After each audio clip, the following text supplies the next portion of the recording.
एक प्रसंग आता है, सब लोग जानते हैं कथा में कि युधिष्ठिर जी महाराज सत्यवादी थे। उनके मुख से कभी कोई असत्य बात नहीं निकली। युद्ध के उपरांत जब सम्राट बने, दरबार लगा हुआ था। एक दिन दरबार समाप्ति के कगार पर था, तब तक एक ब्राह्मण अपना फरियाद लेकर के आया। कहा, महाराज मुझे न्याय चाहिए, महाराज मुझे न्याय चाहिए। अब जो व्यवस्थापक थे उनकी समस्या को लेकर के महाराज के पास तक पहुंचाए। युधिष्ठिर जी ने कहा, ठीक है, आज समय तो समाप्ति के कगार पर है, आपके समस्या का निपटारा कल हो जाएगा।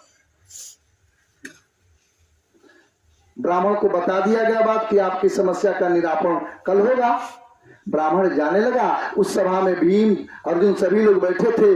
भीम तुरंत उठे और अपना गदा लेकर के और उस राज्य में सुरक्षा के लिए, जिसको हम लोग अपनी भाषा में साइरन कहते हैं, पुलिस के या फौज के पास होता है, जहां वो घंटा टंगा था साइरन बजाने के लिए, उस घंटा बजने का मतलब यह है कि हमारे राज्य पर आक्रमण हो रहा है, अभी आक्रमण होने वाला है, सारी सेनाएं सतर्क हो जाए। जाकर के घंटा उठाए और लगे उस घंटा को बजाने।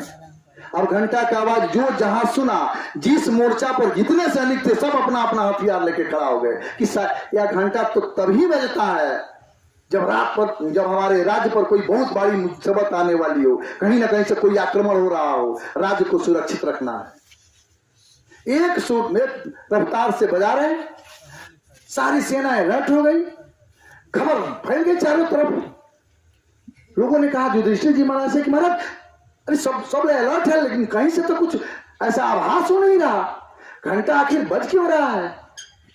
युधिष्ठिर जी ने पूछा, घंटा बजा कौन रहा है? तो भीम बजा रहे हैं। कहे कि भीम तो व्यर्थ में नहीं बजा सकता, उसको इसकी महत्ता का पता है। आप लोग अपने अपने ड्यूटी पर हो, हम पता लगाते हैं। युधिष्ठिर जी महाराज एक चक्कर अपनी सीमा का लगाए, कहीं से कुछ हरकत था नहीं। फिर आए भीम के पास। जब पास में आए तब भीम जी ने बजाना बंद किया, प्रणाम किया। कहे, भ्राता, यह घंटा किस परिस्थिति में बजाया जाता है, आपको तो इसका आभास है? जी भैया, आभास है। घंटा आप बजा रहे हो? जी। अब क्यों बंद कर दिया? अब मैं निश्चिंत हुआ इस काम से। कौन सा काम था? सारी दुनिया जानती है कि आपके मुख से कभी, आपके मुख से निकली हुई बात असत्य नहीं होती, आप असत्य का उद्घोष कर नहीं सकते।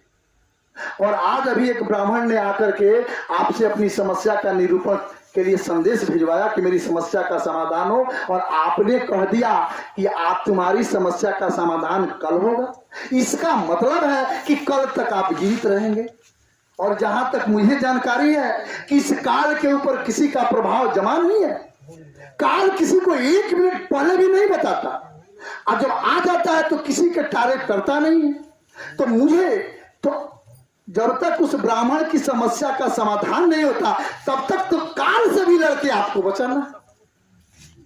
अगर काल पहले आता है तो उसको मेरी लाश से होके गुजरना होगा। मैं तो अपने जीते जी आपकी बात को मिथ्या कर नहीं सकता। इसलिए मैंने घंटा बजाया है कि इस राज्य को के बीच में आपको रख करके आपकी सुरक्षा के लिए कल तक हम लोग काल से भी लड़ने की जरूरत पड़ी तो लड़ेंगे। तब जाके महाराज युधिष्ठिर को आवाज हुआ, क्यों नहीं बुला उसको? आपके जैसे हजारों भीम लड़ते रह जाएं, काल पर कोई विजय पा नहीं सकता। मुझसे तो बहुत भारी चूक हुई। ब्राह्मण को बुलाया गया, उसकी समस्या का समाधान किया गया। ऐसे ऐसे जो लोग थे उनको एक सेकंड बाद का भी विश्वास नहीं है। हम कहते हैं हम कभी कर लेंगे। इसलिए महात्मा जी ने कहा, नहीं,